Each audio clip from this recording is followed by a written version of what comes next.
Blanche-Neige et les 7 nains. Il était une fois une reine au grand cœur qui vivait dans un château blanc comme la neige, entouré d'une forêt enchantée. Par une journée d'hiver, en regardant les flocons de neige tomber à travers sa fenêtre, la reine se mit à rêver. Elle vit des enfants jouer dehors dans la neige.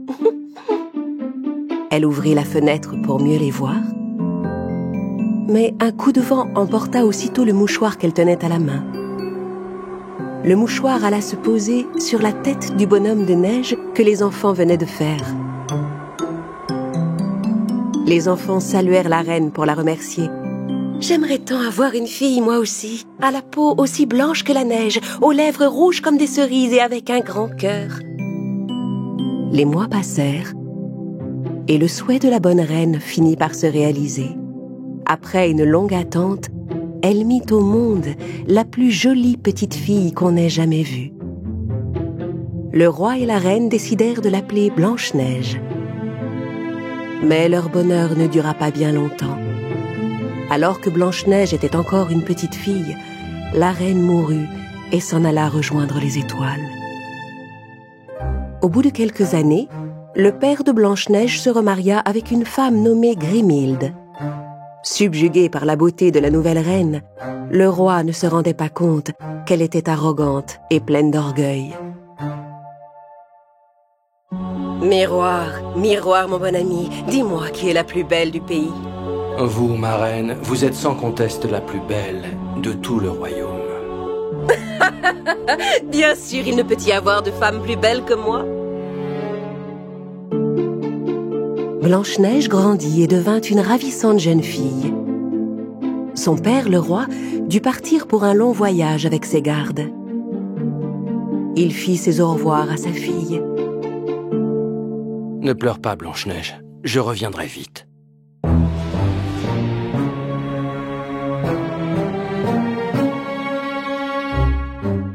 Un jour, la méchante et orgueilleuse reine Grimhilde fit venir son fidèle chambellan, Duncoff.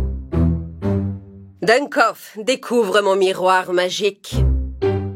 Le vieux Duncoff était maladroit et se fit tomber le tissu qui couvrait le miroir sur la tête. « Imbécile, sors d'ici tout de suite !»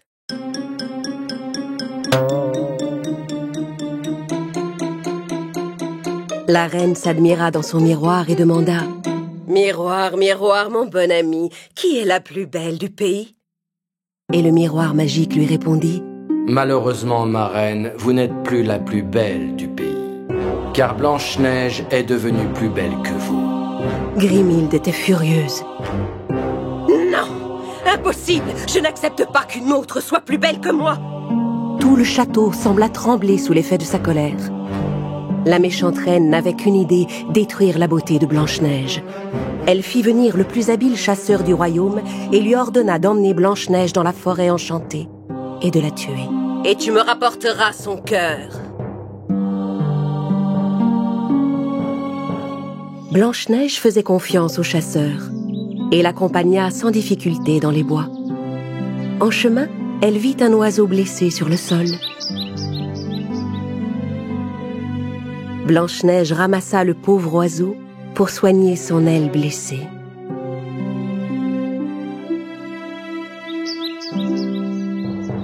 Derrière elle, le chasseur en profita pour s'approcher sans bruit et dégaina une flèche pour abattre Blanche-Neige. Il tendit son arc, visa la princesse. Mais en voyant la jeune fille prendre soin de l'oiseau blessé, il comprit combien Blanche-Neige avait bon cœur et décida de l'épargner.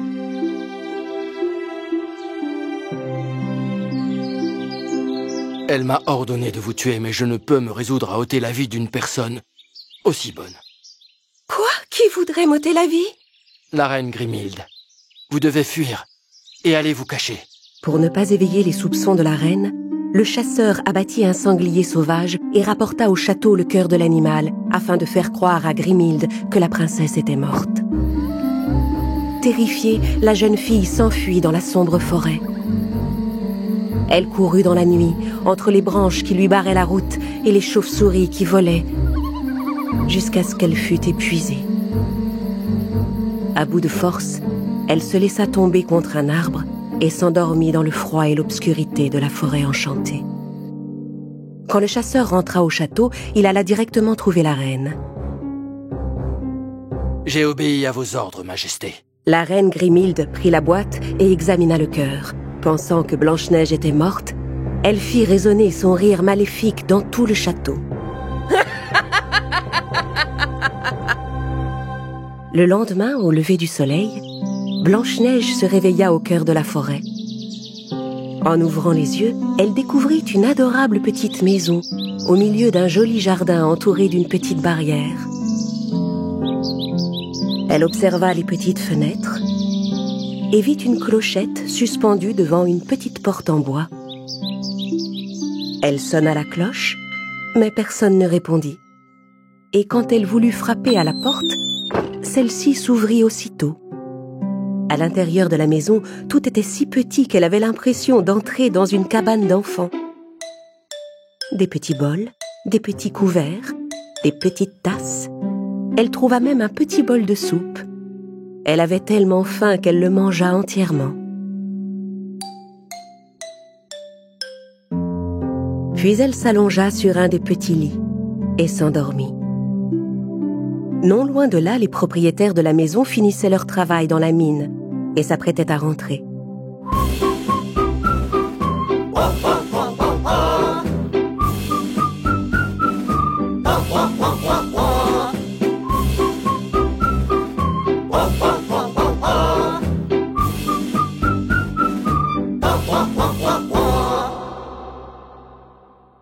Dès qu'ils arrivèrent chez eux, ils se rendirent compte que quelque chose s'était passé.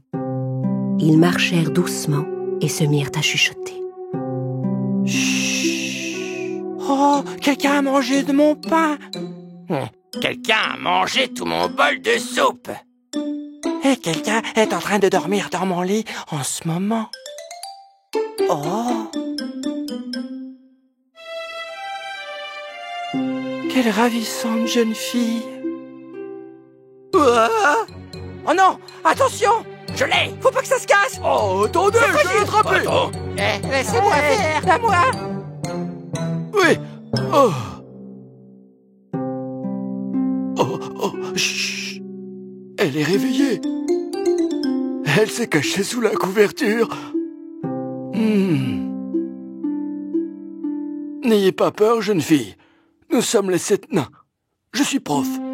Et voici joyeux, grincheux, curieux, simplet, timide et dormeur.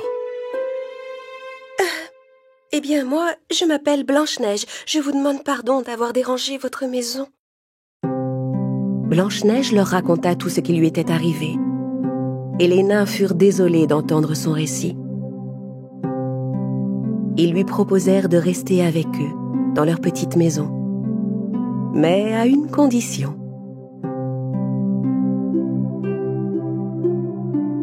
Nous adorons les chansons. Avez-vous une jolie voix, princesse? Je m'appelle Blanche-Neige. J'ai dû m'enfuir du château de mon père. Je regarde le ciel et je parle à ma mère qui a rejoint les étoiles. J'ai trouvé dans cette forêt un peu de joie et des amis qui veillent sur moi. Et je reprends espoir grâce à eux. Je sais qu'un jour nous serons heureux.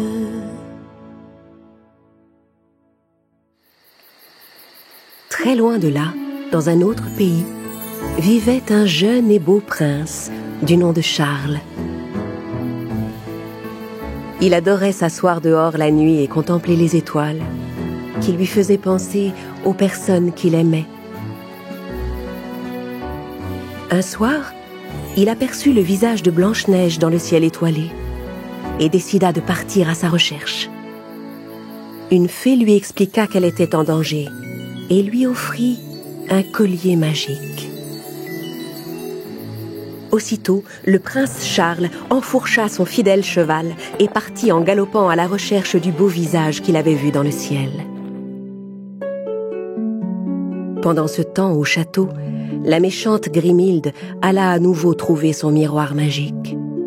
« Dunkoff, découvre le miroir magique, que j'admire ma beauté. » Dunkoff entra, tira le tissu qui couvrait le miroir et faillit le renverser.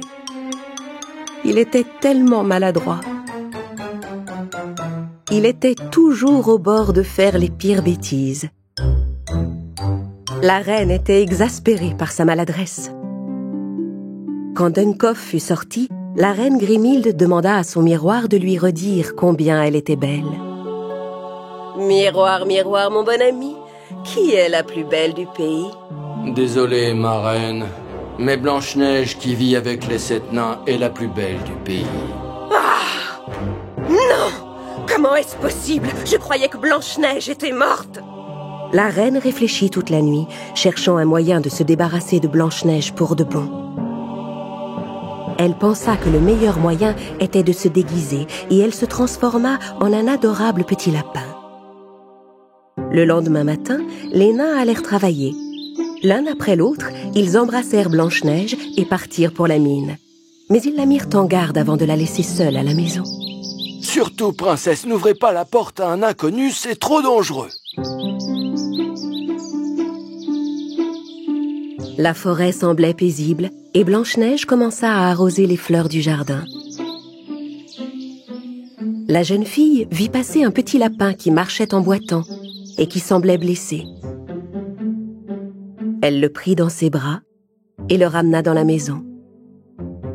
Elle lui fit un bandage autour de sa patte blessée, puis le laissa se reposer au soleil sur son lit. Le lapin fit mine de s'endormir, mais dès que la jeune fille eut quitté la pièce, il rouvrit les yeux et regarda autour de lui.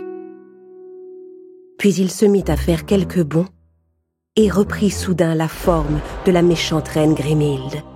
Tout se passait comme elle l'avait prévu.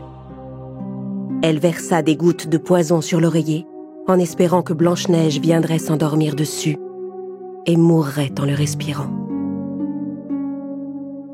Après avoir bien travaillé dans le jardin, Blanche-Neige, fatiguée, décida de rentrer se reposer. Elle s'apprêtait à poser sa tête sur l'oreiller empoisonné. « Bonsoir Blanche-Neige, on est content de rentrer. » Quand elle entendit les nains qui rentraient à la maison. La princesse alla leur ouvrir la porte et après un délicieux dîner, ils passèrent la soirée à danser. Puis Blanche-Neige s'endormit près de la cheminée. Grâce à cela, elle évita de dormir sur l'oreiller empoisonné. Quand la reine rentra au château, Dunkoff s'était endormi en montant la garde devant sa porte. Convaincue que son plan avait réussi, elle alla voir son miroir magique. « Miroir, miroir, mon bon ami, qui est la plus belle du pays ?» Ma chère reine, Blanche-Neige qui vit avec les 7 nains est toujours plus belle que vous.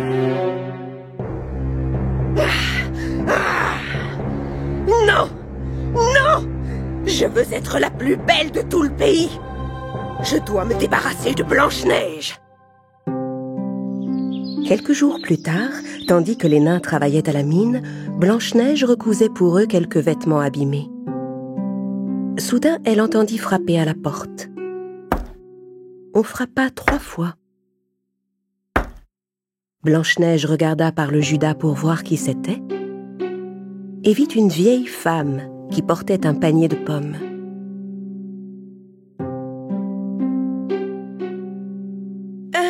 Qui êtes-vous? Je suis une pauvre marchande, une marchande de fruits, et j'ai de délicieuses pommes. Regarde, tu n'as pas envie d'en goûter une? Blanche-Neige avait un peu peur d'ouvrir la porte, mais elle adorait les pommes rouges.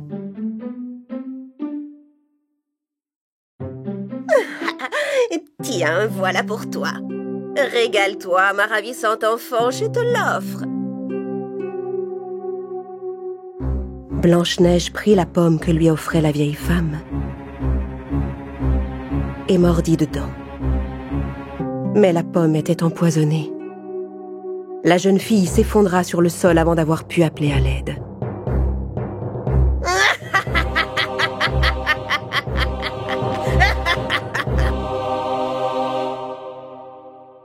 Pendant ce temps, le prince Charles se reposait avec son cheval à l'ombre d'un arbre. Il avait fait une longue route pour retrouver le beau visage qui lui était apparu dans le ciel. Sur la route qui se trouvait à côté, il vit passer une vieille femme avec un panier. Il s'apprêtait à la saluer quand soudain, il la vit se transformer sous ses yeux et reprendre l'aspect de la méchante reine Grimhilde. Le prince et son cheval étaient stupéfaits. Le prince décida de ne pas aller lui parler. Le soir venu, quand les nains rentrèrent à la maison, ils trouvèrent Blanche-Neige étendue sur le sol, inanimée. Ils furent tellement tristes qu'ils sentirent leur cœur se briser en 1000 morceaux. Ils lui fabriquèrent un magnifique cercueil de verre qu'ils déposèrent dans une barque sur la plus longue rivière du pays, afin que tout le monde puisse admirer sa beauté. Un peu plus bas, alors que le prince continuait son chemin le long de la rivière, il aperçut le cercueil de verre sur la barque. Il reconnut aussitôt le visage qu'il recherchait. Dans son chagrin, le prince ouvrit le cercueil de verre. Il sortit le collier que la fée lui avait donné et le passa autour du cou de la jeune fille. Adieu, ma princesse. Le moment est venu pour vous de rejoindre les étoiles. À cet instant, le prince vit Blanche-Neige bouger. Le collier de la fée était magique, et pour récompenser le jeune prince de sa longue quête, il venait de ramener Blanche-Neige à la vie. Quand elle se réveilla, elle fut émerveillée de découvrir ce beau prince auprès d'elle, qui venait de la sauver. Ensemble, le prince et la princesse retournèrent au château de Blanche-Neige et racontèrent au roi tout ce qui s'était passé en son absence. Quand il apprit ce que la reine Grimhilde avait fait à sa fille, le roi bannit la méchante femme du royaume. Puis il fit enfermer le miroir magique et toutes les affaires de la reine dans le donjon.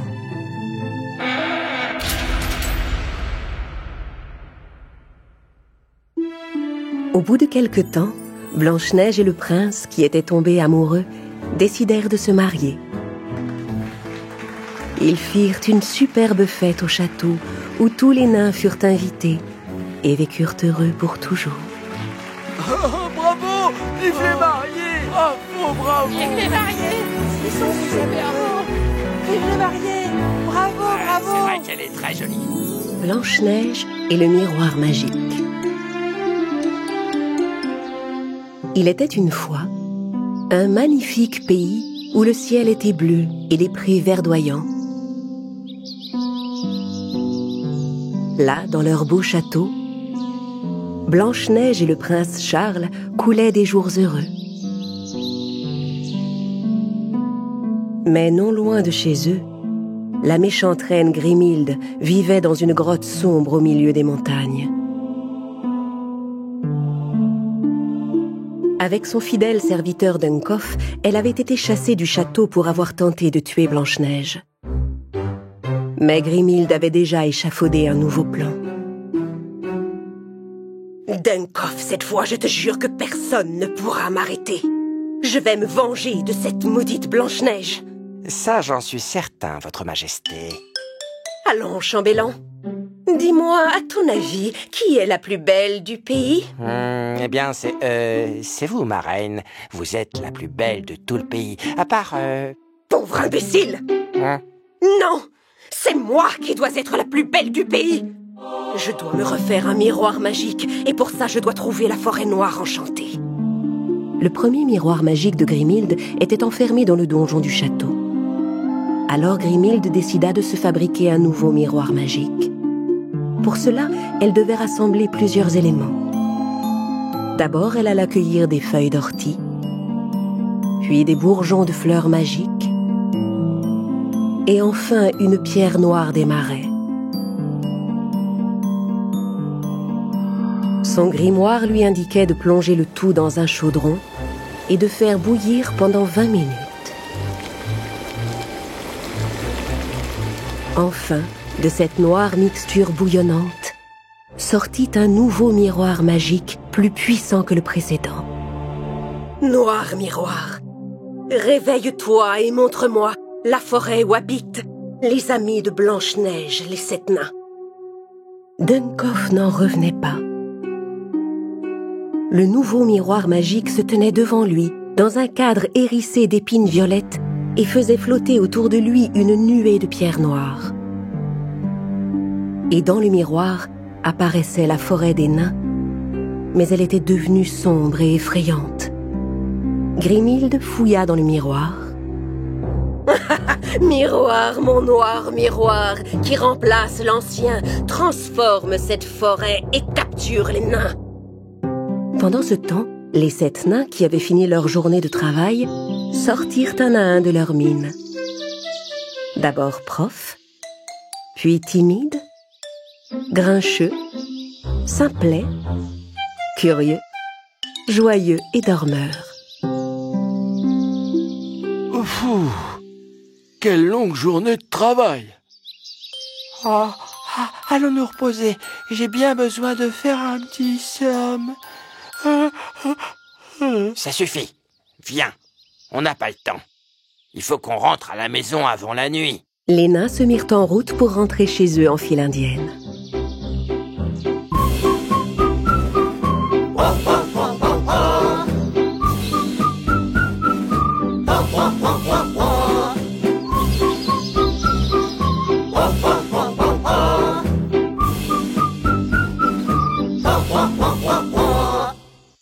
Simplet, qui fermait la marche, aperçut un corbeau qui volait de branche en branche. Le corbeau tenait dans son bec une petite pierre brillante. Intrigué, Simplet décida de grimper à l'arbre pour prendre la pierre brillante dans le bec du corbeau. Il grimpa, mais au moment où il allait atteindre le corbeau, l'arbre commença à se secouer. L'oiseau s'envola et disparut. Les branches se resserrèrent autour de Simplet, lui ôtant toute possibilité de s'échapper. L'arbre enchanté fit disparaître le pauvre nain, laissant derrière lui son bonnet vert. Les autres nains, sans se rendre compte que Simplet avait disparu, continuaient leur chemin. Curieux était maintenant le dernier de la file. Soudain, il sentit une délicieuse odeur de gâteau. Il ferma les yeux et commença à marcher en direction de ce merveilleux parfum. La forêt ensorcelée le mena tout droit contre la branche d'un arbre contre laquelle il se cogna la tête. Alors le fumet qu'il avait suivi s'épaissit, le couvrit tout entier et l'emporta. Il ne resta plus de lui que son bonnet jaune.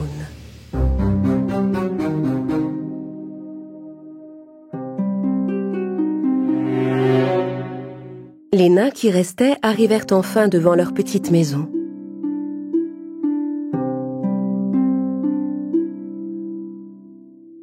Pendant ce temps, au château, Blanche-Neige rassemblait les meilleurs mets du royaume pour les porter à ses chers amis les nains.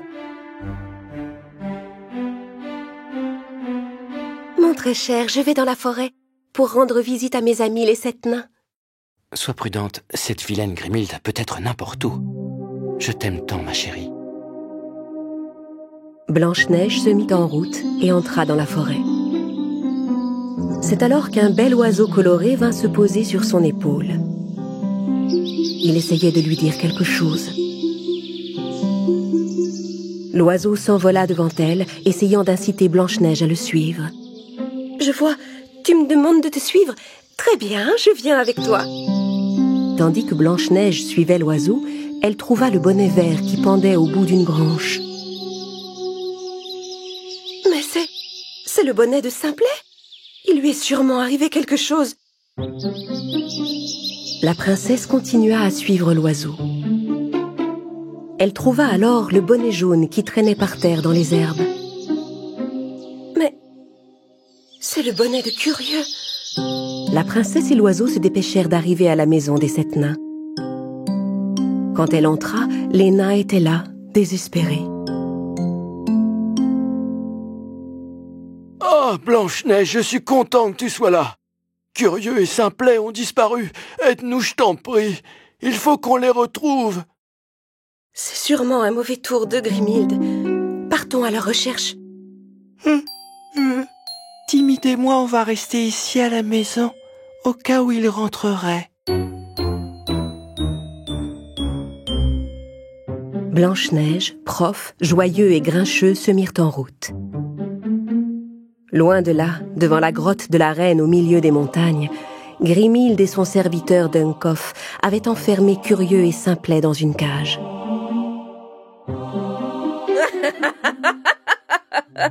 Vous serez tous punis pour avoir osé venir en aide à Blanche-Neige. Je vais vous anéantir dans la sombre forêt.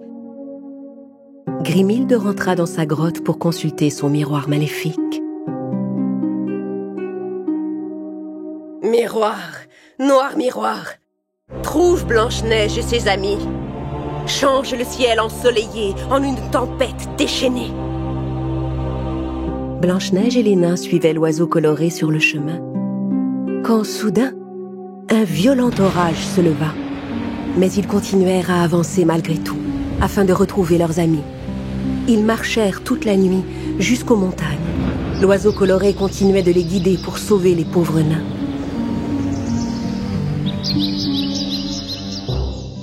Du haut de la falaise, la méchante Grimhilde vit Blanche-Neige et les nains approcher.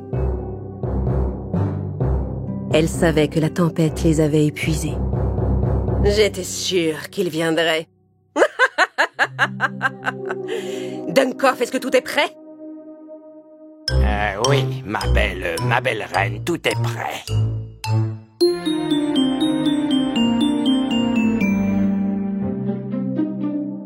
Blanche-Neige et les nains étaient à bout de force, mais ils continuaient leur ascension.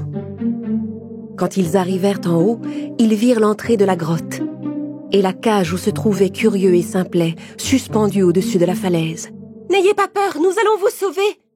Blanche-Neige! Blanche-Neige, prends garde au miroir noir! Elle a un nouveau miroir magique dans sa grotte! Blanche-Neige entra prudemment dans la grotte.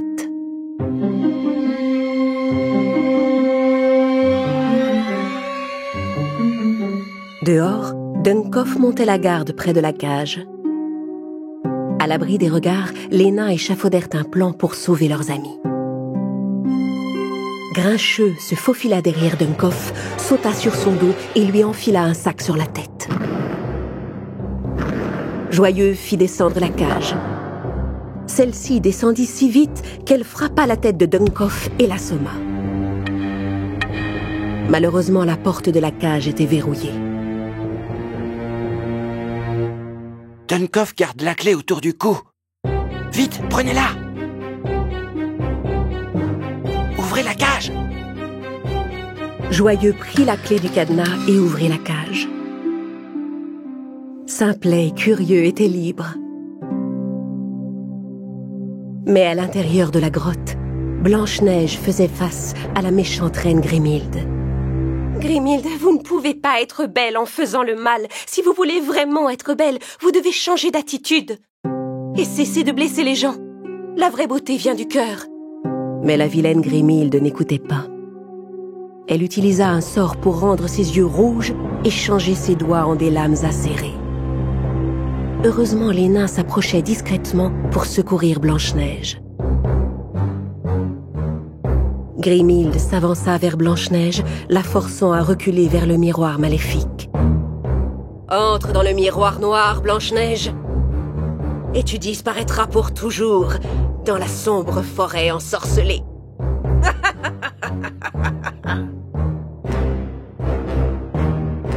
Tandis qu'elle s'avançait, Simplet se glissa devant les pieds de la reine. Et les autres nains la poussèrent par derrière. Grimhilde trébucha devant Blanche-Neige et tomba à travers le miroir. Le cri de Grimhilde réveilla Dunkoff. Il accourut dans la grotte et vit Blanche-Neige à côté du miroir. « J'arrive, ma reine !» la plus belle de tout le pays. Les méchants étaient piégés. Les nains se précipitèrent dans les bras de Blanche-Neige. Merci de nous avoir sauvés, ma chère Blanche-Neige. Maintenant, débarrassons-nous de ça. Les nains et la princesse jetèrent le miroir du haut de la falaise. Rentrons à présent.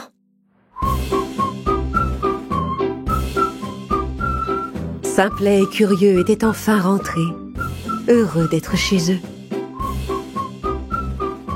Avec Blanche-Neige, ils partagèrent ce soir-là un merveilleux dîner. Blanche-Neige, le prince perdu. Il était une fois, dans un pays lointain, le plus brillant, le plus blanc et le plus grandiose des châteaux, où vivaient Blanche-Neige et son prince Charles. Ils s'aimaient tous les deux d'un amour profond. Le matin, ils parcouraient ensemble le jardin. L'après-midi, ils faisaient des promenades à cheval. Et le soir, ils dansaient dans la grande salle du château. Blanche-Neige, tu es tellement belle. Chaque soir, tu illumines mon cœur. Tant que tu seras auprès de moi, mon prince, je brillerai comme les étoiles dans le ciel. Ils vivaient paisiblement depuis que la méchante reine Grimhilde avait été chassée du château par le roi, puis piégée dans la sombre forêt. Mais dans cette forêt ensorcelée, la vilaine reine s'était fait son propre château de terre grâce à ses sortilèges. Son fidèle serviteur Duncoff était resté auprès d'elle. Grimhilde s'était aussi fabriqué une boule de cristal magique pour épier Blanche-Neige. Boule de cristal sur ma table, montre-moi Blanche-Neige si tu en es capable. Je hais Blanche-Neige, elle est tellement jolie.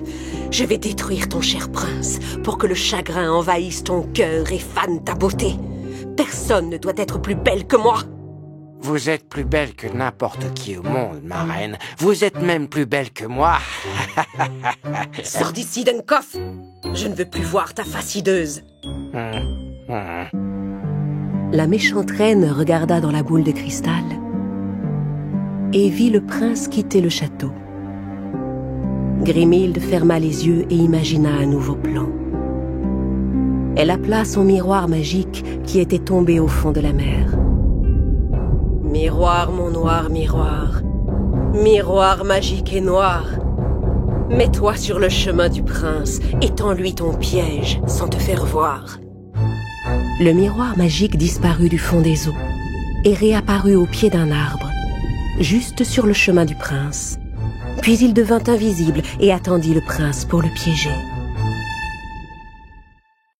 Pendant ce temps, au palais, les meilleurs amis de Blanche-Neige, les 7 nains, partaient travailler à la mine.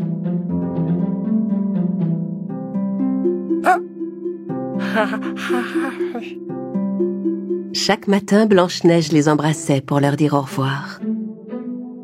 Au revoir, mes chers amis. Le prince les avait chargés d'exploiter ses mines et de récolter des pierres précieuses pour le château.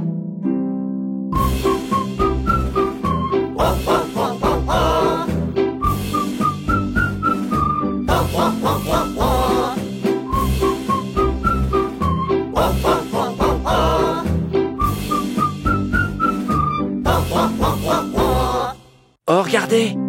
Qu'est-ce que c'est que cette chose? C'est tellement brillant! Regarde ce que tu as fait! Tu as tout éparpillé, Simplet! Oh, mais regardez, il y en a d'autres par là-bas! Mais oui, c'est vrai, regardez dans la roche! Ce que les nains ignoraient, c'est qu'ils venaient de trouver une poussière magique très puissante. Ils remplirent tous leurs sacoches de cette poussière brillante avant de se remettre en route pour le château.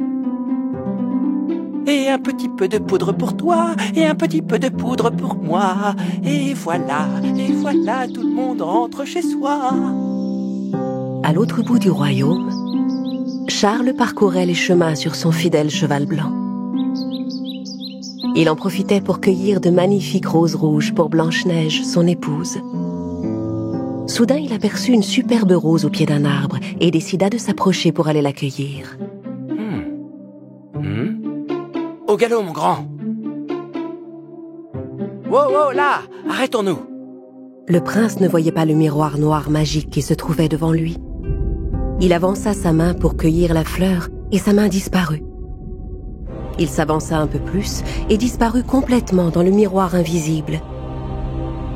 Il ne resta plus rien de lui. Son cheval n'en revenait pas. Effrayé, il s'enfuit en galopant vers le château aussi vite qu'il le put. Le miroir noir menait tout droit à la sombre forêt ensorcelée, où le prince tomba étendu sur le sol. C'était le plan de Grimhilde. « Prince Charles, étendu devant moi, je t'ordonne à présent d'obéir à ma voix. Efface tous tes souvenirs de Blanche-Neige. Oublie tout ce que tu sais d'elle et deviens désormais mon serviteur fidèle. » Alors Charles se réveilla. Mais quelque chose avait changé dans ses yeux. Il avait tout oublié de Blanche-Neige et le sortilège de la reine en avait fait son serviteur. Je suis à vos ordres, ma reine.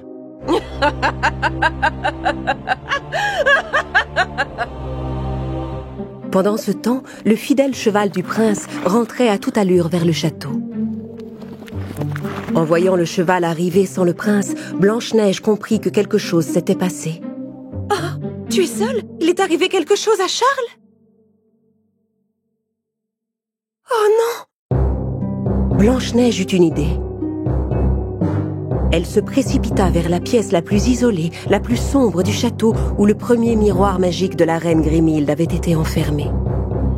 Le miroir disait toujours la vérité. Elle savait qu'elle pouvait compter sur lui pour lui dire où Charles se trouvait. Les 7 nains qui rentraient au château ignoraient ce qui était arrivé à Charles. Mais quand ils virent Blanche-Neige courir l'air inquiet, ils se précipitèrent derrière elle et la suivirent jusqu'au donjon pour comprendre ce qui se passait. Blanche-Neige s'arrêta devant le miroir magique. « Miroir, miroir magique, qui te tient devant moi, je t'en prie, réponds-moi !» Le miroir magique restait muet. Blanche-Neige essaya à nouveau. « Miroir, miroir, mon bon ami, réponds-moi, je t'en supplie !» Cette fois, le miroir répondit. « Vous cherchez le prince Charles. Grimhilde l'a pris au piège dans la sombre forêt. » Oh, Grimhilde! Oui, j'en étais sûre, c'est encore un coup de cette sorcière. Soudain, l'image du miroir magique se dissipa et la méchante reine Grimhilde apparut à sa place dans le miroir. Les 7 nains, terrifiés, ne pouvaient supporter la vue de cette femme maléfique.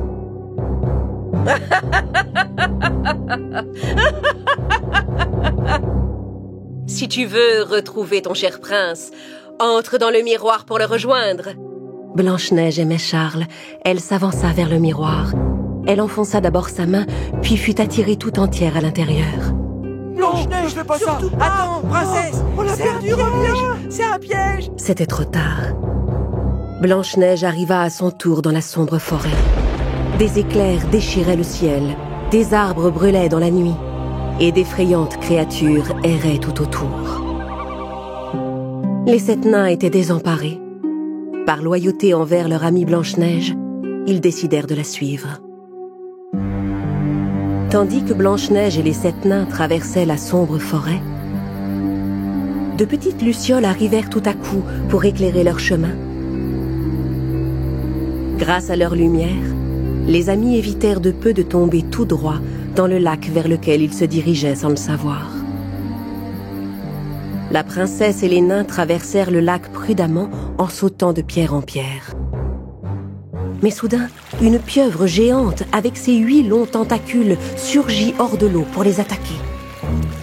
La créature maléfique s'empara des nains un par un et commença à les secouer dans les airs. Oh non, lâche-moi! La sale bête, lâche-moi! Au secours, Blanche-Neige! Aidez-nous, à l'aide! À l'aide! Et au moment où la pieuvre s'apprêtait à attraper Blanche-Neige, toutes les petites lucioles vinrent tourner tout autour d'elle pour la protéger. Merci, petite luciole, merci. Je vous en prie, délivrez aussi mes amis grâce à votre lumière. Les petites lucioles se rassemblèrent autour de Blanche-Neige et se mirent à briller de tout leur éclat. Puis elles allèrent voler juste devant les yeux du monstre pour l'éblouir. Brillez, brillez! Gêné par la lumière qui l'aveuglait, le monstre relâcha les nains qui purent s'enfuir. Vaincu, la pieuvre replongea sous l'eau. Oh, on s'en est sorti. Moi, une. Merci Blanche-Neige. Allez, Échappée belle. merci Blanche-Neige. Tu nous as sauvé la vie, merci beaucoup. Nous devons rester prudents. Regardez, ça doit être le château de Grimhilde. Quel étrange château. Dans son château, la reine Grimhilde poursuivait son terrible plan. Elle avait demandé à Duncoff de lui apporter une corde.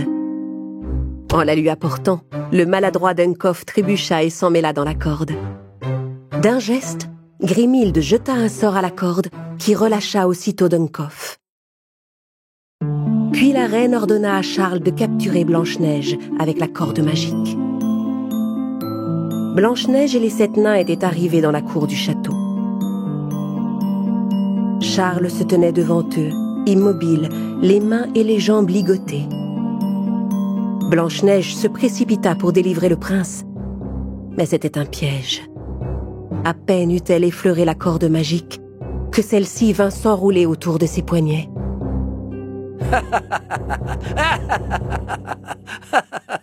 Je l'ai capturée, ma reine. Les 7 nains essayèrent de délivrer la princesse, mais la méchante reine Grimhilde apparut soudain derrière le prince. « Tu es ma prisonnière, jolie Blanche-Neige. Vous êtes cruelle, Grimhilde. Vous avez ensorcelé mon prince bien-aimé avec votre magie. » Grimhilde s'avança vers Blanche-Neige pour l'anéantir avec son feu magique. Des flammes maléfiques brûlaient tout autour d'elle. Les nains étaient pétrifiés, mais Simplet finit par réagir et se précipita vers la reine pour l'arrêter. En courant, il trébucha sur une pierre.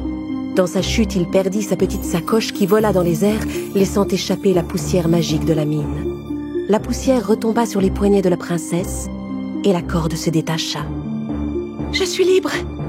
Regardez, la poussière qu'on a trouvée dans la mine a rompu le sort. Quoi?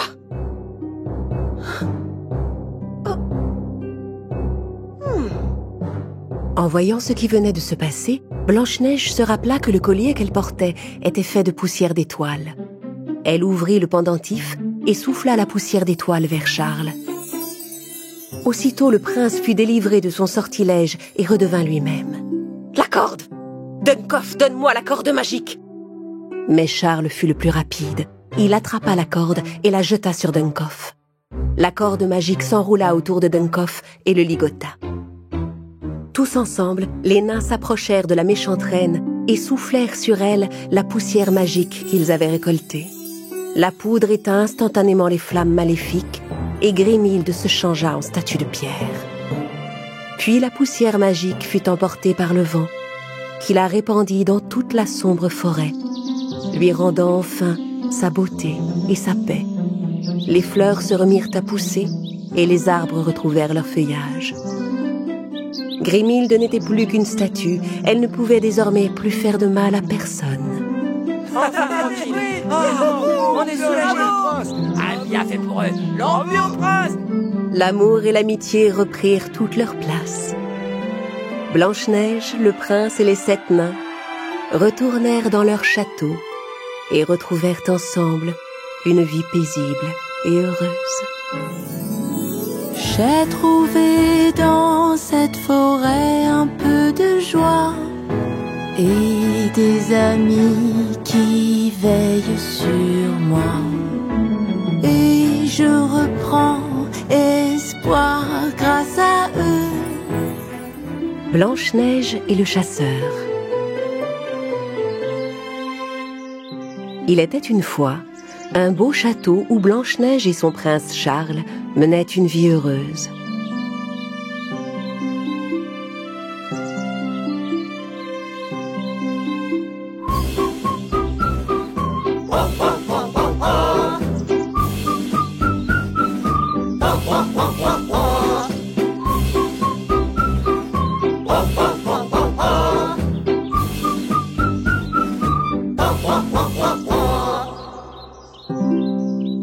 Un jour, leur ami le nain prof vint leur parler. « Prince, Blanche-Neige, j'ai quelque chose d'important à vous dire. » « Mais bien sûr, de quoi s'agit-il, mon ami ?»« Eh bien, nous venions tout juste de rentrer après notre journée de travail, et au moment où nous remontions dans notre chambre, Nous avons entendu une étrange voix. À l'aide! Alors nous sommes allés voir. Nous avons traversé un long couloir, descendu des escaliers et nous avons vu Qu'est-ce que vous avez vu, prof? un cachot, prince. Et enfermé dans ce cachot, un chasseur. Un chasseur? C'est sûrement le chasseur qui m'a sauvé la vie. La méchante Grimhilde doit l'avoir enfermé là pour le punir d'avoir désobéi. Blanche-Neige et Charles se précipitèrent vers le cachot dont Prof avait parlé.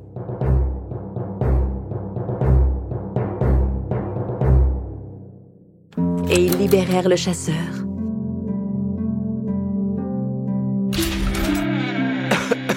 Merci de m'avoir délivré, Blanche-Neige. J'ai l'impression que je suis enfermé ici depuis une éternité. Pendant ce temps, à l'autre bout du royaume, dans un coin sombre de la forêt, se dressait une statue de pierre. La méchante reine Grimhilde était toujours enfermée à l'intérieur. Juste à côté, son serviteur Dunkoff avait fabriqué une tente avec des branches et de vieux tissus. Et sous la tente, il parcourait le grimoire de Grimhilde afin de trouver un sort pour la délivrer. Sort d'invisibilité, sort de brume, sort de jeunesse. Un sort de jeunesse, ça peut servir. Très bien, alors... Ah, le voilà. Parfait, j'ai trouvé. Dunkoff sortit de la tente, prit une branche sur un arbre et commença à l'agiter comme s'il s'agissait d'une baguette magique. Cette fois, je viens vous délivrer, ma reine. Abracadabra! De pierre devient humaine. D'humaine redevient la plus grande des reines. Ta-ta-ta! La statue de pierre commença à se fissurer. Quelque chose de magique se passait. Mais soudain, Grimhilde se transforma en un énorme escargot. Elle se mit à ramper vers Dunkoff d'un air furieux. Dunkoff se rendit compte qu'il avait fait une terrible bêtise et se précipita dans la tente pour chercher un meilleur sortilège. Ah, nom d'une limace! Il faut que j'arrange ça. Il trouva finalement un autre sort et agita sa baguette en direction de l'escargot. Et voilà! Cette fois, Grimhilde se changea en une énorme grenouille. Terrifié par l'animal, Dunkoff se réfugia dans la tente.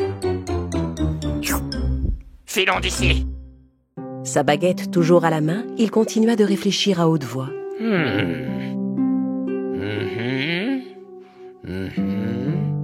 Tout ça, c'est la faute de ces maudits sept nains. Aucun de ces sorts ne fonctionne.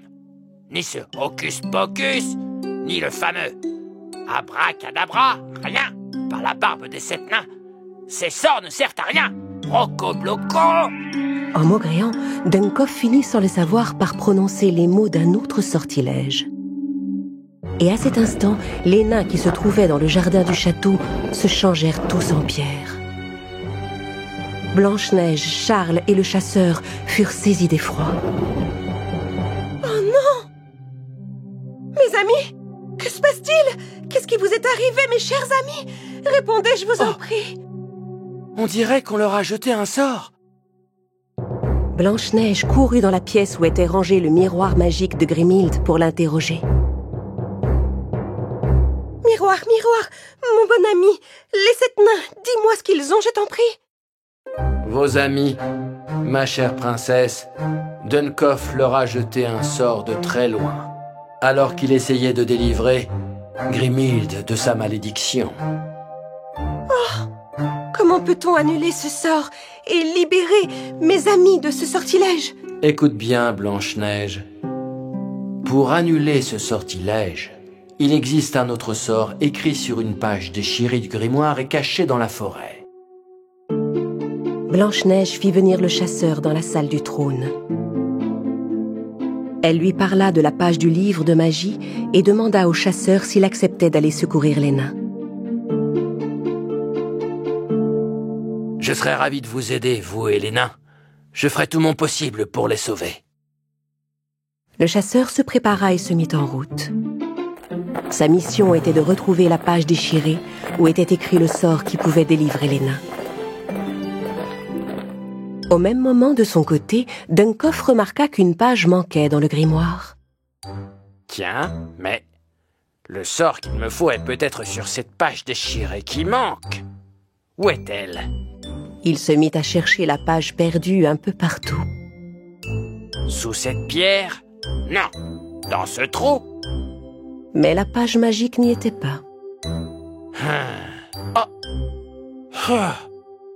Non loin de là, la page magique était en fait suspendue à la branche d'un arbre à souhait.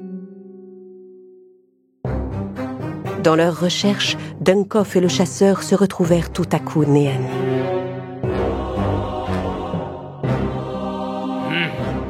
Ils s'avancèrent de quelques pas. Dunkoff était un peu effrayé.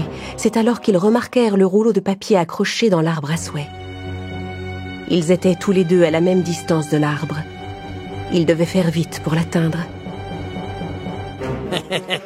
Dunkoff se mit à courir aussi vite que ses petites jambes pouvaient le porter. Mais le chasseur eut une meilleure idée. Il prit son arc et décocha une flèche. Ah, waouh, c'est qu'il est rapide. Regardez comme ce vieux rusé va vite. Dunkoff allait tellement vite que même la flèche avait du mal à le rattraper.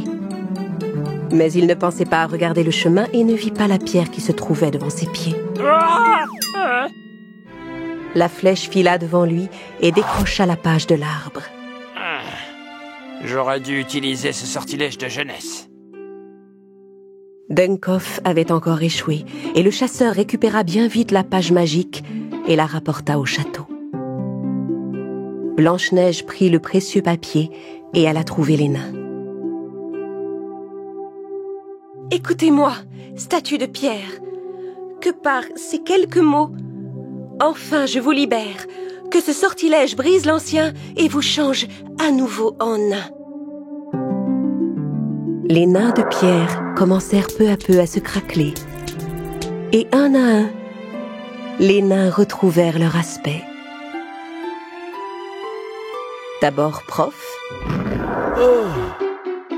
puis Simplet, timide, grincheux, joyeux, curieux et dormeur. Oh merci Blanche-Neige, nous voilà libres. Ça fait du bien.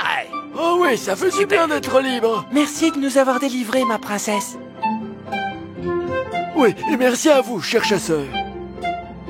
Oh, je me sens tout bizarre, j'ai dormi comme une pierre.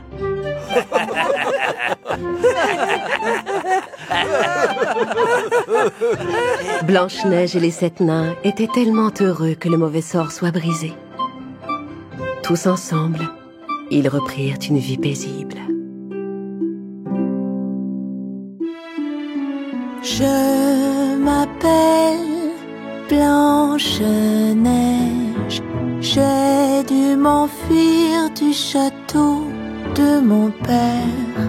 Je regarde le ciel et je parle à ma mère qui a rejoint les étoiles.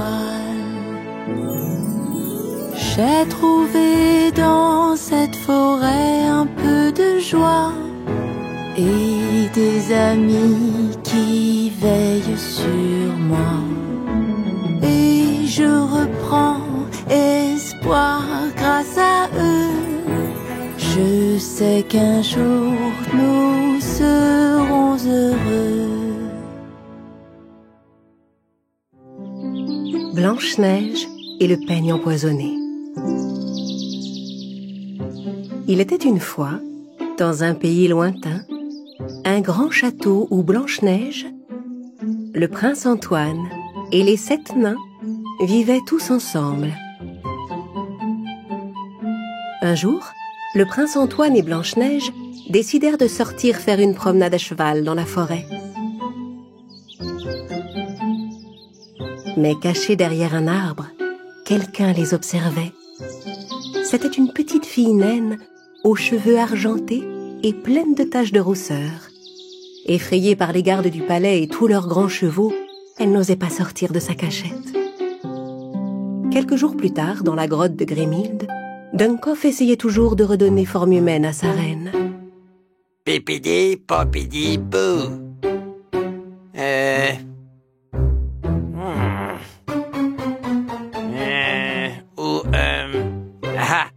chère reine, j'ai une idée pour vous faire revenir. J'ai lu un jour dans un conte de fées que si un jeune prince vous embrassait... Dunkoff ouvrit son grimoire à la page du sort de jeunesse et prononça les mots magiques. Mon bon grimoire, entends mes mots et rends-moi jeune et beau. Et il fut instantanément changé en un jeune et beau prince. Grimhilde n'en revenait pas. Dunkoff déposa un baiser sur la grenouille, qui reprit aussitôt l'apparence de la reine.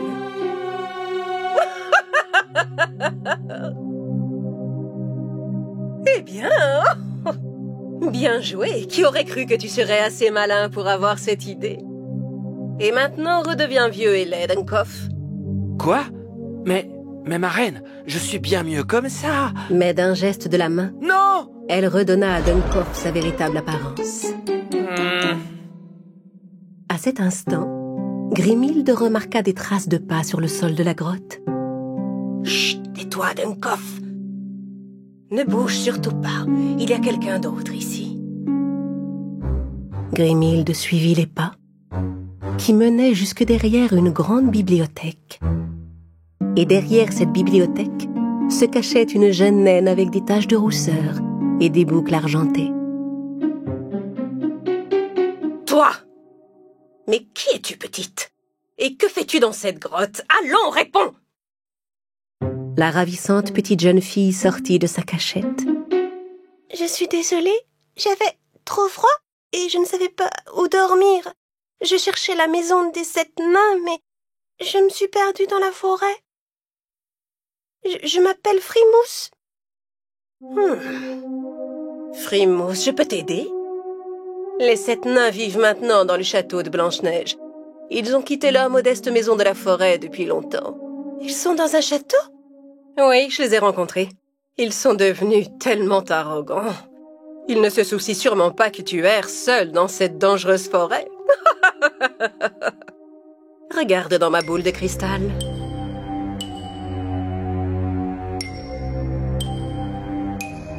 Grimhilde montra à la jeune fille combien les 7 nains étaient heureux dans leur château.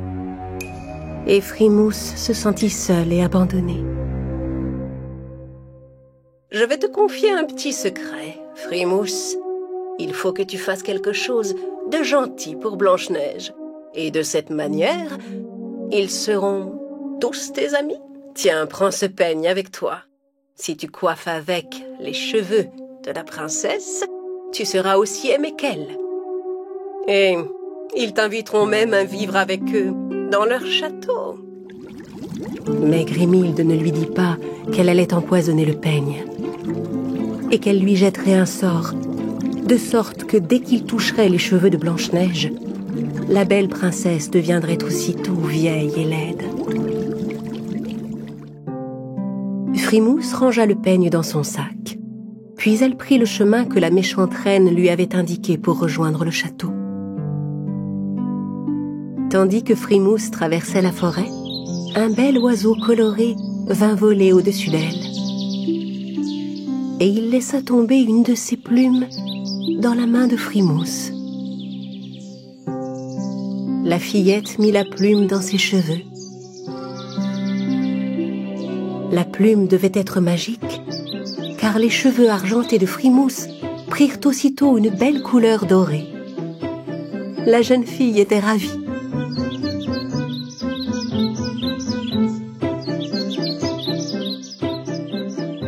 Au même moment, les 7 nains sortaient de la mine et se mettaient en chemin pour rentrer au château.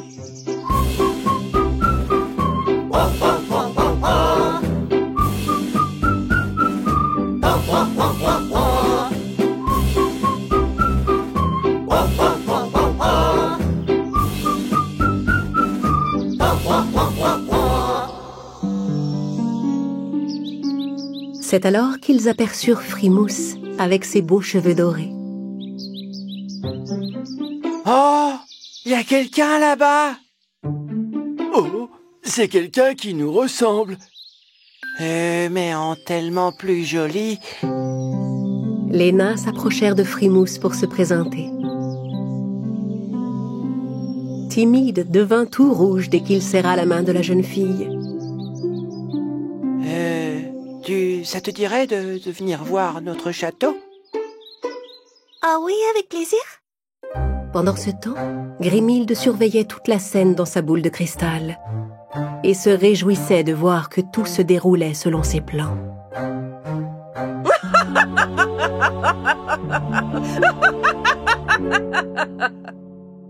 Les nains arrivèrent tous ensemble au château. C'était la première fois de sa vie que la jeune Frimousse voyait un aussi grand château et un aussi beau jardin. Blanche-Neige sortit pour accueillir ses amis les nains. « Oh, eh bien, bonjour. Bienvenue. Je m'appelle Blanche-Neige. Et toi, comment t'appelles-tu? Tu dois être la nouvelle amie des 7 nains? » « Oui, ma princesse. Je m'appelle Frimousse. Merci de m'accueillir dans votre château, ma princesse. » Frimousse raconta à Blanche-Neige qu'elle en avait assez de vivre seule et qu'elle aimerait pouvoir rester avec eux dans le château. « Je vais te préparer une chambre, Frimousse. »« Oh, vous êtes si bonne, princesse. Vous avez de très beaux cheveux, ils sont magnifiques et ils sont si doux, on dirait de la soie. Laissez-moi les coiffer avec mon peigne. » Frimousse sortit son peigne et commença à peigner les cheveux de Blanche-Neige, ignorant que la méchante Grimhilde avait empoisonné le peigne. À peine le peigne eut-il touché les cheveux de Blanche-Neige qu'ils devinrent complètement gris. Oh non, non. Et le visage de Blanche-Neige se rida comme celui d'une vieille femme. Blanche-Neige, Princesse, votre visage, qu'est-ce qui vous arrive? Oui, j'ai enfin réussi cette fois. La princesse s'approcha d'un petit bassin et regarda son reflet à la surface de l'eau. Oh non! Non! Mais qu'est-ce qui m'est arrivé? Un des nains s'empara aussitôt du peigne de Frimousse et le jeta dans l'eau. Pourquoi as-tu fait ça, Frimousse? Je ne savais pas que le peigne était empoisonné. Une certaine Grimhilde me l'a donné pour que je peigne les cheveux de Blanche-Neige. Je suis désolée. Grimhilde. Attendez, j'ai une idée, princesse. Je peux peut-être vous redonner votre apparence. Comment tu comptes t'y prendre? Frimousse prit la plume colorée dans ses cheveux et la mit dans les cheveux de Blanche-Neige. Peu à peu, la princesse retrouva toute sa jeunesse et toute sa beauté. Oh, magnifique! Bravo, vive la princesse, le sort est rompu. Je la retrouve enfin. Comme elle est belle. Merci, Frimousse. Et souviens-toi de ne plus jamais rien accepter des gens que tu ne connais pas. Bien joué, Frimousse. Bravo, Frimousse. Ouais. Tout est bien qui finit bien. À compter de ce jour, la jeune Frimousse coula des jours heureux dans le château avec tous ses amis.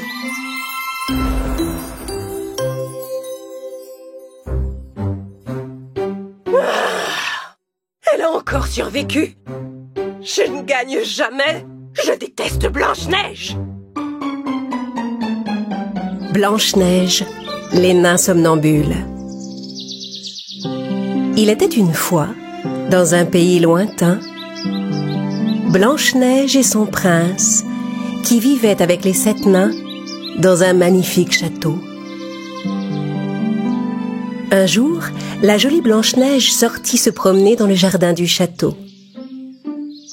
Les nains y passaient leur journée pour tondre la pelouse et prendre soin des plantes. Mais ce matin-là, le jardin était désert. Blanche-Neige se demanda où étaient passés ses amis. Prof? Simplet? Timide? Où êtes-vous? Comme ils n'étaient pas dans le jardin, elle alla voir s'ils étaient chez eux. Elle ouvrit doucement la porte, mais ne vit personne à l'intérieur. Elle commença à s'inquiéter. Mais où sont-ils passés? Et pourquoi sont-ils partis du château sans rien dire? Ils savaient bien que je m'inquiéterais. Blanche-Neige retourna au château. Elle chercha les nains partout, mais ne les trouva nulle part. La veille, les nains s'étaient rendus tous ensemble dans leur ancienne petite maison.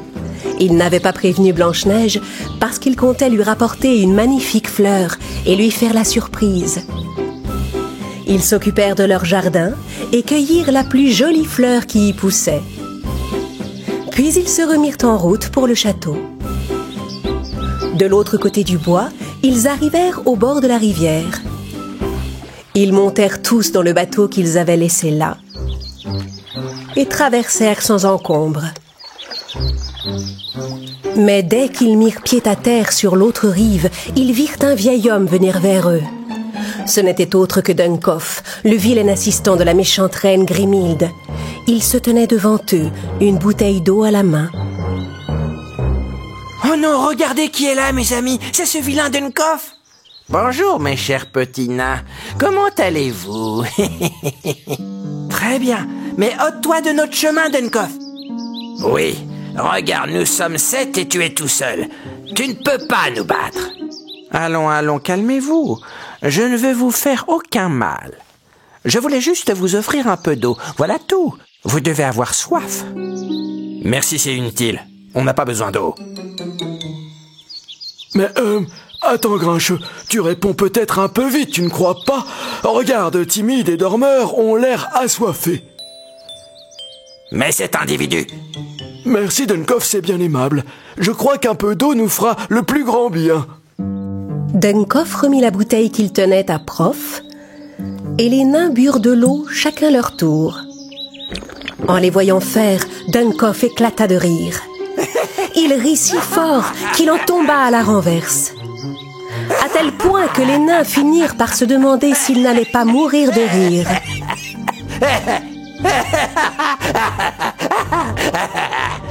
Qu'est-ce qu'il y a de si drôle, Duncoff? Explique-nous, pourquoi est-ce que tu ris autant? Voilà, le plan de ma reine Grimhilde fonctionne. Maintenant, suivez-moi, mes chers nains somnambules. Les nains ne s'étaient pas rendus compte qu'il y avait un filtre magique dans l'eau. Brusquement, ils tombèrent tous endormis. Duncoff s'approcha et versa une poussière magique sur eux. Soudain, ils se relevèrent et se mirent à marcher tout en continuant à dormir. Même les forts ronflements de Dormeur n'arrivèrent pas à les réveiller.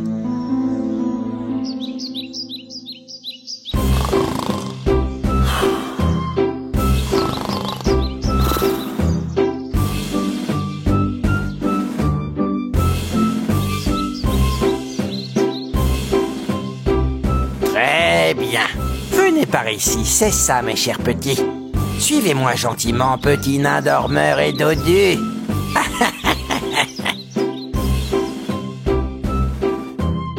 Tandis que les nains suivaient Duncoff malgré eux, Blanche-Neige remarqua de nombreuses traces de pas dans l'herbe du jardin.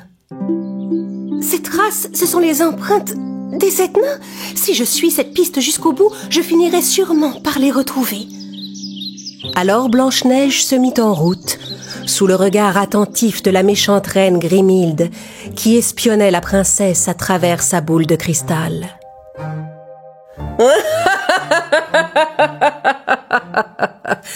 Tu tombes encore dans mon piège, Blanche-Neige. Je ne te laisserai plus t'enfuir avant d'avoir détruit ta beauté. Jette-toi dans la gueule du loup pour sauver tes chers amis les 7 nains. Les 7 nains entrèrent un à un dans la grotte de Grimhilde et s'arrêtèrent dans un coin. Pendant ce temps, dans les bois, Blanche-Neige continuait de suivre les empreintes laissées par les nains et finit par se rendre compte que la piste menait à la grotte de Grimhilde. J'aurais dû m'en douter. Grimhilde prépare encore un mauvais coup. Qu'a-t-elle encore fait à mes chers amis? Je dois la retrouver et l'arrêter. Tandis que Blanche-Neige s'approchait de la grotte, une gentille fée apparut devant elle. Oh, une petite fée! Je n'en crois pas mes yeux. La fée ne pouvait pas parler à Blanche-Neige, mais elle lui donna une flûte magique. Mais je ne sais pas jouer de la flûte. La princesse ne comprenait pas à quoi devait lui servir cette flûte. Ensuite, la petite fée forma autour de Blanche-Neige un cercle magique pour l'aider à se protéger des sortilèges de Grimhilde. Puis elle disparut dans la forêt. Blanche-Neige garda la flûte avec elle et se remit en chemin. Après un moment de marche, elle arriva enfin à la grotte de Grimhilde. Grimhilde! Justement, je t'attendais, ma chère Blanche-Neige. Vous n'avez toujours pas cessé vos activités maléfiques, à ce que je vois. Je sais que vous avez kidnappé mes amis les nains. Kidnappé? Moi? Mais ils sont venus jusqu'ici eux-mêmes. Et ils sont à mon service maintenant. À genoux, nains! Les nains s'approchèrent tous de Grimhilde et s'agenouillèrent devant elle. Mais leurs yeux étaient toujours fermés, car ils étaient plongés dans un profond sommeil. « Oh non, mes chers amis, que vous est-il arrivé? Ouvrez les yeux !» Ils ne peuvent pas t'entendre. Ils n'entendent plus que moi et n'obéissent qu'à mes ordres désormais. Allez, nains, encerclez Blanche-Neige immédiatement et emparez-vous de sa beauté. Les 7 nains se dirigèrent aussitôt vers Blanche-Neige, tout en continuant à dormir. La princesse était perdue et effrayée par l'attitude de ses amis. C'est alors qu'elle se rappela la flûte que la gentille fée lui avait donnée. Elle la sortit et commença à en jouer. Quand ils entendirent la musique de la flûte magique, les nains sortirent peu à peu de leur profond sommeil.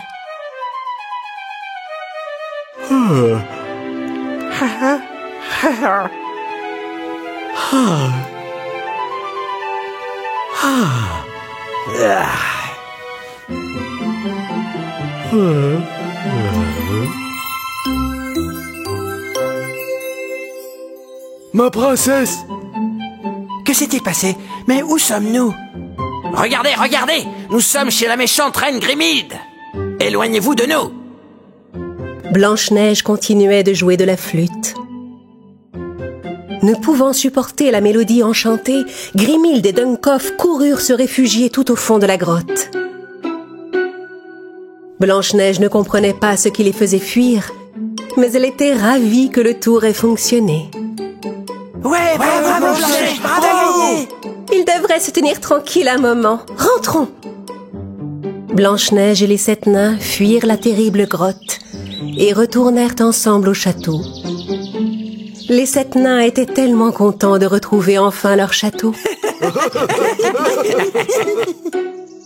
Ma princesse, tu sais, si nous avions quitté le château, c'était pour te rapporter un petit cadeau.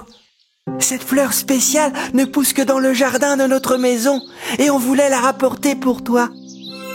Elle est vraiment magnifique. Merci, mais vous n'auriez pas dû vous mettre en danger pour me l'offrir. La prochaine fois, ne quittez pas le château sans me prévenir. D'accord? Avec Grimhilde qui rôde, nous devons être prudents. Dans leur grotte, Grimhilde et Dunkoff commençaient à se remettre des effets de la flûte magique. Comment pouvais-je deviner que la musique de cette flûte était si puissante? Le son de la flûte était terrible, votre majesté, mais la mélodie qu'elle jouait était jolie. Ah! Jouer avec un autre instrument... Tais-toi, Dunkoff! La flûte que la gentille fée avait donnée à Blanche-Neige était une flûte de bonté et d'amitié. Et si elle avait pu vaincre les vilains sorts, c'est parce que Blanche-Neige et les 7 nains étaient de véritables amis. Ceux qui ne connaissent pas l'amitié et la bonté étaient incapables de supporter le son de cette flûte parce qu'ils ignoraient ce que ces sentiments signifiaient réellement.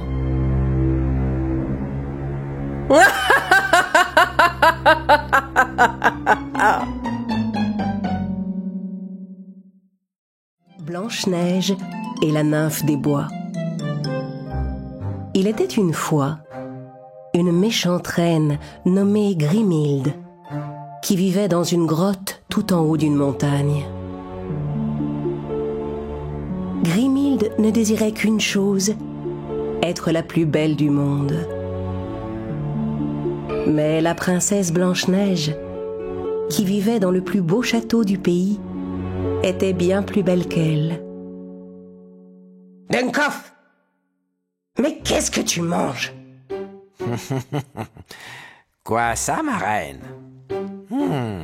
Un steak bien grillé et délicieux. Vous voulez en goûter un morceau? Ah, Berk, certainement pas. Contrairement à toi, je fais attention à ce que je mange, moi. Mais c'est le meilleur steak que j'ai jamais mangé, ma reine. Ah! Va-t'en, Dunkoff. Va manger ailleurs et laisse-moi seule avec cette petite nymphe. Dunkoff alla se mettre dans un coin pour continuer à se délecter de son steak.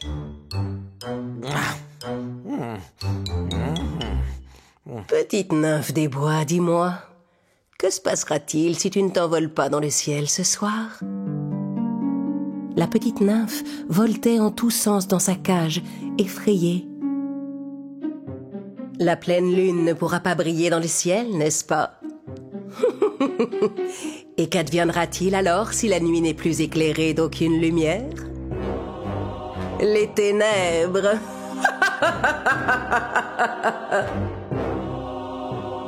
Grimhilde avait décidé de retenir la petite nymphe dans sa grotte afin d'éteindre la lumière de la lune. De cette façon, elle pourrait mener ses vilains plans à bien sans être vue. Pendant ce temps, les meilleurs amis de Blanche-Neige, les 7 nains, sortirent de la mine où ils travaillaient toute la journée et commencèrent à traverser la forêt pour rentrer au château.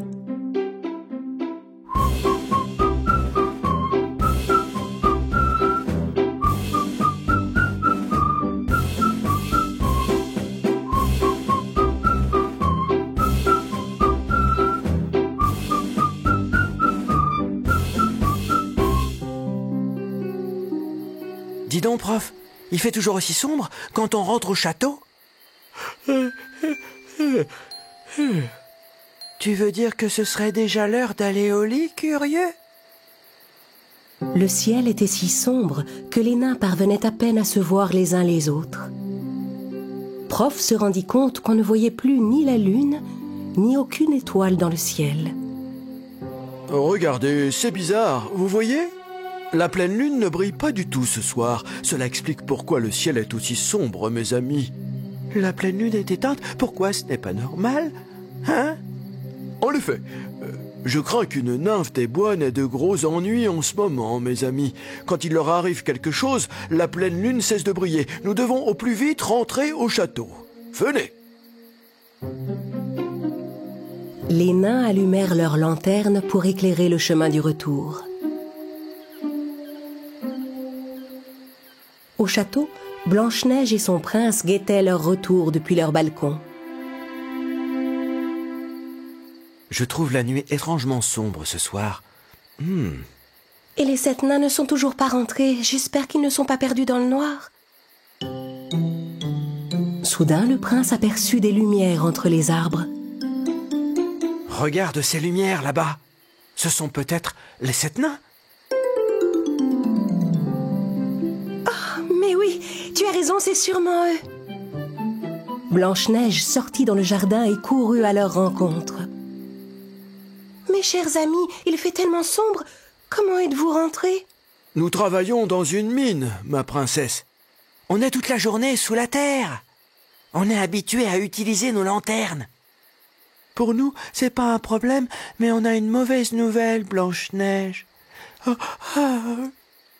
La nymphe des bois qui éclaire la lune est sûrement en danger. On n'a jamais vu une nuit de pleine lune si obscure. C'est la seule explication.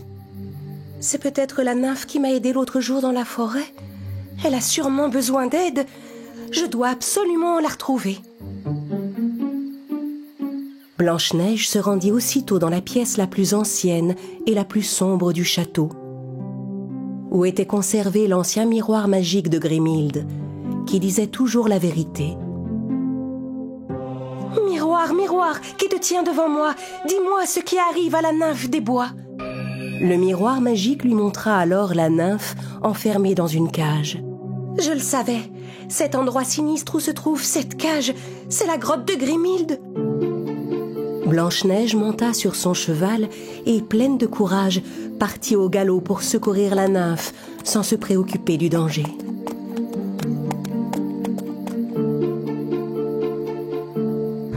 Allez, mon grand, avance, tu vas y arriver, même dans le noir. Mais Prégo n'avançait pas. t'arrive, mon grand? Tu as peur? Prégo ne bougeait plus parce que le nain Simplet se trouvait juste devant lui. Simplet, qu'est-ce que tu fais ici? Je ne voulais pas te laisser partir seule, princesse. Et regarde ça, j'ai pris ma lanterne. Blanche-Neige fit monter Simplet derrière elle et se remit en route. Tu es toujours aussi courageuse, Blanche-Neige. Et en plus, tu peux voir. Grimhilde se mit à prononcer des formules magiques devant sa boule de cristal. Pendant ce temps, Simplet et Blanche-Neige, qui chevauchaient à travers la forêt, entendirent d'étranges bruits.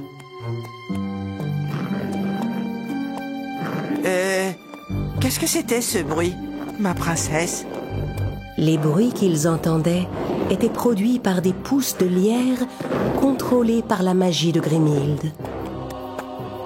Le lierre poussa à toute vitesse et éleva ses branches pour s'emparer de Simplet et de Blanche-Neige.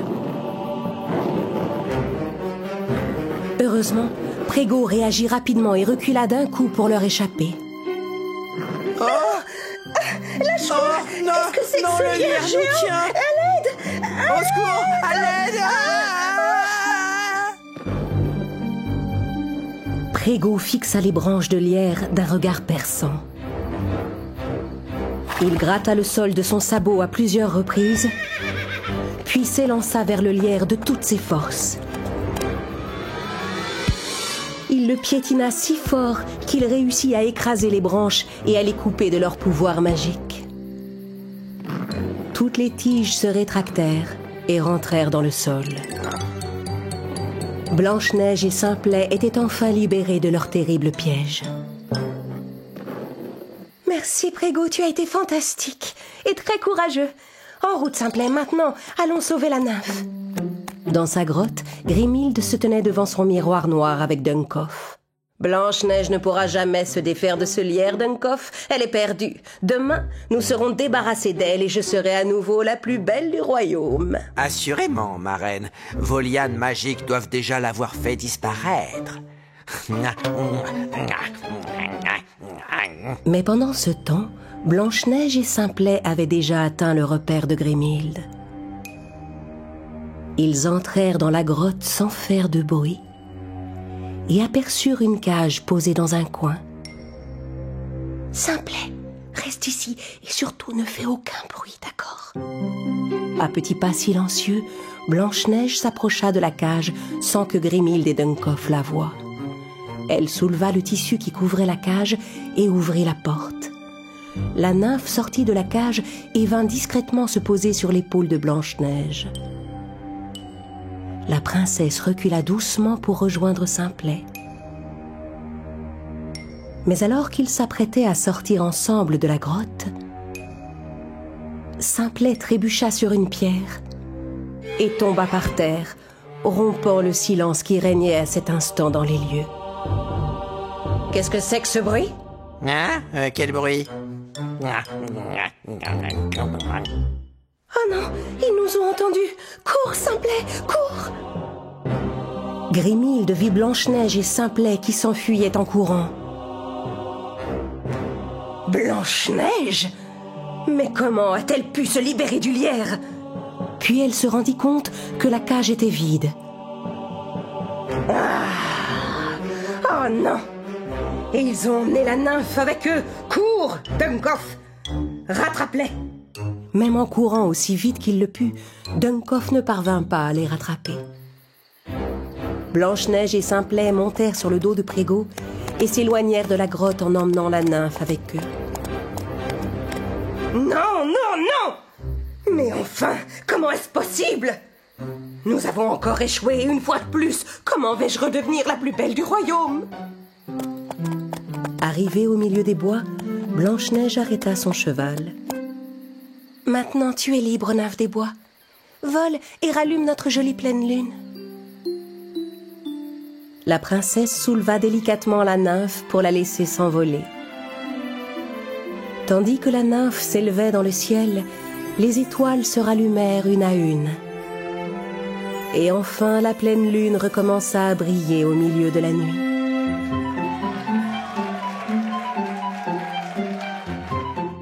Le ciel scintille à nouveau. Rentrons au château, mes amis. Eh oui, on n'a même plus besoin de cette lanterne à présent. Quand Blanche-Neige et Simplet arrivèrent au palais, ils s'allongèrent dehors avec le prince et leurs amis les nains pour contempler les étoiles dans le ciel et faire des vœux. Car tôt ou tard, les vœux des personnes au bon cœur finissent toujours par se réaliser.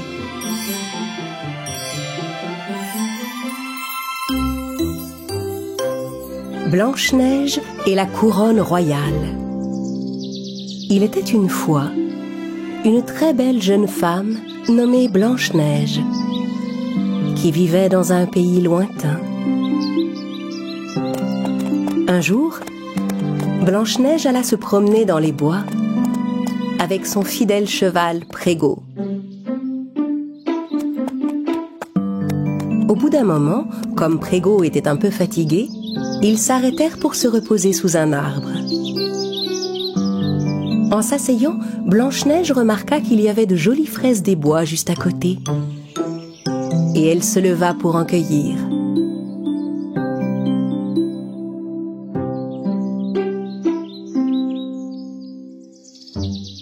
Les fraises des bois sont tellement bonnes, je pourrais en manger des poignées entières, Prégo. La princesse tendit quelques fraises des bois à Prégo, qui les mangea avec plaisir, car la promenade lui avait ouvert l'appétit. Puis ils se remirent tranquillement en route. Au même moment, un peu plus loin dans la forêt, Grimhilde, qui était jalouse de la beauté de Blanche-Neige, se promenait aussi. Comme toujours, elle était accompagnée de son assistant maladroit, Dunkoff. Hé! Hé! Ma reine! Ça y est, la saison des fraises des bois est de retour. Regardez, je vous en ai cueilli. Idiot! Je me demande quand tu seras capable de quoi que ce soit. Grimhilde était venue dans la forêt pour y cueillir de quoi faire de nouvelles potions.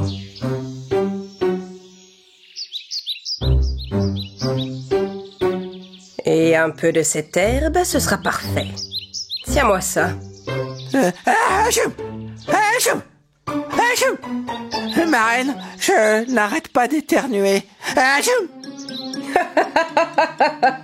Parce que c'est une herbe à éternuer, Dunkoff.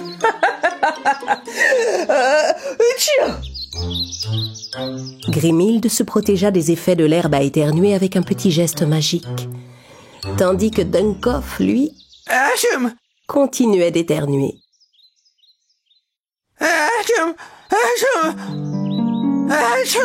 À cet instant, quelque chose qui brillait entre les arbres attira leur attention.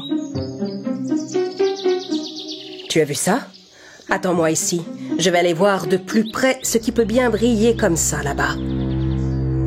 Tandis que Grimhilde s'approchait tranquillement de l'objet brillant entre les arbres, Blanche-Neige aperçut les mêmes reflets qui scintillaient un peu plus loin. Prégo, attends-moi ici. Je vais aller voir quelle est cette lueur étrange. Mais Prégo sentit soudain une odeur désagréable, comme un parfum âcre qui flottait dans l'air. Et il essaya de retenir Blanche-Neige. Ne t'inquiète pas, Prégo, il ne va rien m'arriver. Je vais juste jeter un œil. D'un côté, Blanche-Neige, de l'autre, la méchante Grimhilde, s'approchaient peu à peu de la lueur. Et en arrivant plus près de l'objet, elles se rendirent compte qu'il s'agissait d'une couronne en or. Une couronne en or? Hein? Ça alors? Encore toi, Blanche-Neige? Grimhilde? Grimhilde réagit plus vite que Blanche-Neige et s'empara de la couronne. C'est ma couronne, compris? Elle est à moi. Personne ne me la prendra. Non, Grimhilde, c'est une couronne royale magique. Seule une vraie princesse peut la porter. Quelle règle stupide! Se moquant des mises en garde, Grimhilde plaça la couronne sur sa tête. Mais rien ne se produisit. La couronne ne lui allait même pas. Eh bien, Ça prouve seulement que c'est une simple couronne très ordinaire. Majesté, c'est parce que vous n'êtes pas une princesse, je crois. Comment? Répète un peu. Il a raison, Grimhilde. C'est une des règles du livre des princesses. Seule une vraie princesse peut utiliser les pouvoirs de cette couronne. Eh bien, si c'est comme ça, je vais garder cette couronne et tu ne profiteras jamais de son pouvoir, Blanche-Neige. Sur ces mots, Grimhilde s'éloigna en emportant la couronne. Curieuse de voir l'effet de la couronne, Blanche-Neige courut derrière elle. Attends, si tu me donnes la couronne, je te révélerai le secret de ma beauté. Quoi? Incroyable! Vraiment, Prégo, je ne mens jamais, pas vrai?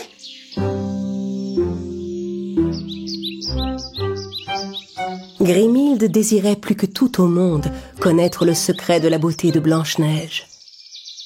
Très bien, c'est d'accord. Mais ça ne va pas être facile de gagner cette couronne.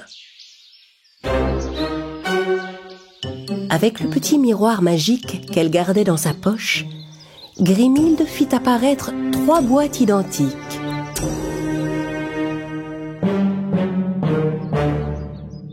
Elle plaça la couronne dans une des boîtes et fit tourner les 3 boîtes rapidement de manière à les mélanger.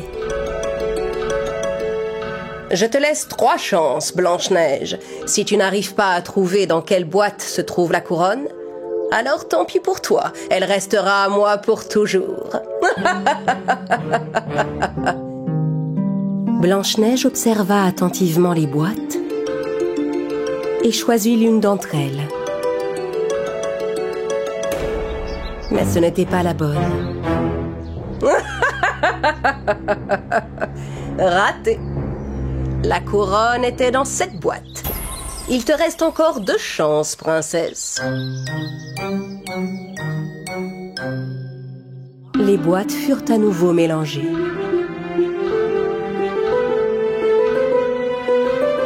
Cette fois, la princesse fit bien attention de suivre des yeux la boîte avec la couronne. Quand les boîtes s'arrêtèrent de tourner, elle fit son choix. Mais elle s'était encore trompée. La couronne était juste là, dans cette boîte. Cette fois, c'est ta dernière chance, Blanche-Neige. On doit être plus attentif, Prégo. Regarde toi aussi. Grimhilde remit la couronne dans une des boîtes et recommença à les mélanger avec son miroir magique. Blanche-Neige et Prégo ne lâchaient pas la boîte des yeux. À la fin, ils désignèrent tous les 2 la même. Et ils trouvèrent la couronne. Non! Mais non! C'est impossible! On a fini par la trouver. Maintenant, tu peux rendre la couronne royale à sa vraie propriétaire, Grimhilde. Moi. Non! Pas question! Je la garde! Je l'ai trouvée la première, elle est à moi!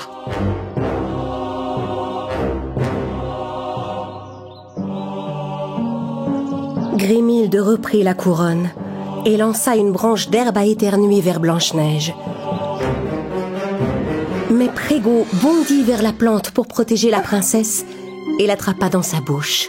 Bravo! Aussitôt, il se mit à éternuer.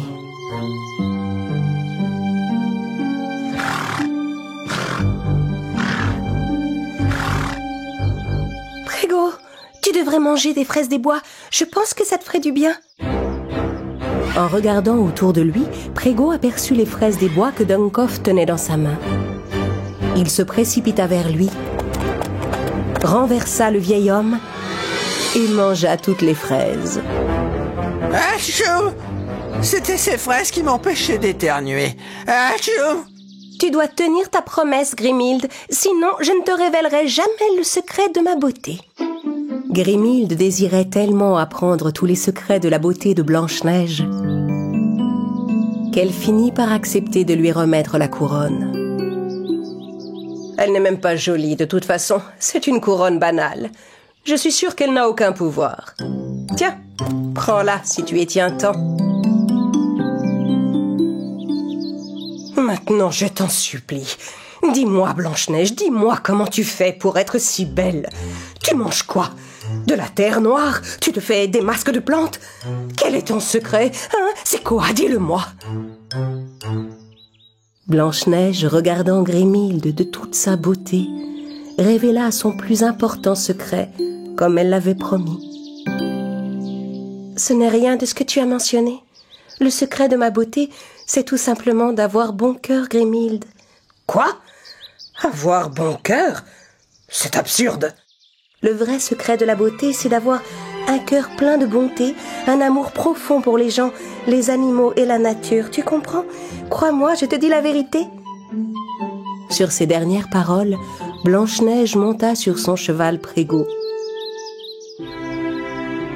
Puis elle mit la couronne royale sur sa tête et commença peu à peu à disparaître devant eux. Trouve la bonté au fond de ton cœur. Grimhilde et Duncoff n'en croyaient pas leurs yeux. C'était donc ça? La couronne royale a le pouvoir de rendre invisible. Comment puis-je avoir un bon cœur? Je dois aller consulter mon grimoire. Ôte-toi de mon chemin, Duncoff. Blanche-Neige retourna au château avec la couronne royale. En rentrant, elle rangea soigneusement la couronne, puis alla retrouver le prince Charles. Ses amis, les 7 nains, accoururent pour accueillir Blanche-Neige. Blanche-Neige, tu nous as rapporté des fraises des bois?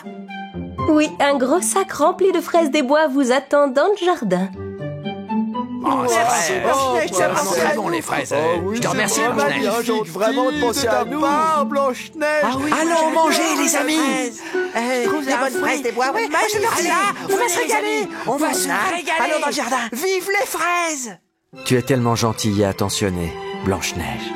Tout le monde peut choisir d'être attentionné envers les autres. Tandis que Blanche-Neige et ses amis se régalaient de toutes ces bonnes fraises des bois, la méchante Grimhilde essayait désespérément de se fabriquer un bon cœur en faisant toutes sortes de potions. J'y suis presque. Cette fois, je sens que je vais y arriver. Elle ne comprenait pas qu'aucun sortilège ne peut jamais remplacer une âme véritablement sincère, généreuse, bonne envers les autres.